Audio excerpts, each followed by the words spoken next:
చేయండి. ఇంత మీరు ఇవాళ రాష్ట్రంలో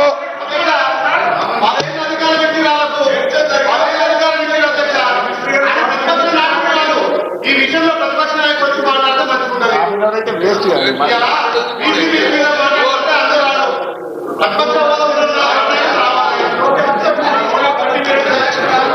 Harish Rao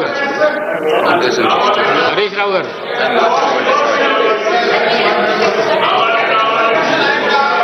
speaker sir speaker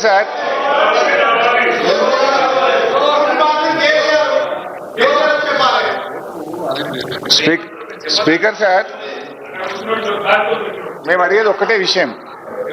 రాష్ట్రంలో వరదలతో ప్రజలు అతలాకుతలం అవుతా ఉన్నారు. రాష్ట్రంలో యూరియా దొరకక ఎరువులు ఆగమైతా ఉన్నారు.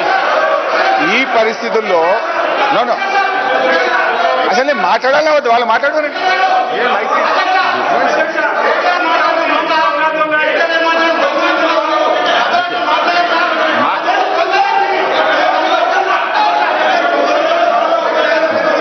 డీవియేషన్ కాకండి, మరి కూర్చోండి. డీవియేషన్ కాకండి. సబ్జెక్ట్ ఏమున్నదో అది మాట్లాడండి. స్పీకర్ సార్ ప్లీజ్, మీరు సభ ఆర్డర్లు పెట్టే మాట్లాడతా లేదు. వాళ్ళు మాట్లాడతామంటే వాళ్ళకి మైక్ ఇవ్వండి, వాళ్ళకి అయిపోయినాక నేను మాట్లాడతా. హరీష్ రావు గారు మంత్రి గారు running speaker sir Harish Rao గారు మంత్రి గారు మాట్లాడుతుంటేనే రన్నింగ్ కామెంటరీ చేసి మీరేమో డైవర్ట్ అవుతున్నారు, సబ్జెక్ట్ డైవర్ట్ అవుతున్నారు. కాకండి. స్పీకర్ సార్ నాది ఒకటే సబ్మిషన్.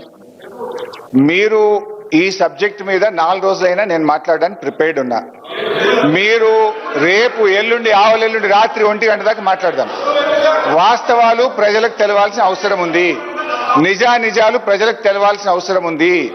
ఒకవేళ ప్రభుత్వం ఇవాళ కాదు రేపు మాట్లాడదామన్నా నేను రెడీ, నాకు అభ్యంతరం లేదు. ఇవాళ 1 గంట అయినా మాట్లాడదాం. కానీ అరగంట సమయంలో మాట్లాడమంటే మీరు ఇష్టం ఉన్నన్ని ఆరోపణలు మా మీద చేసి నిజాలు మేము చెప్పొద్దు అంటే ఇది కరెక్ట్ కాదు. ఒకటి.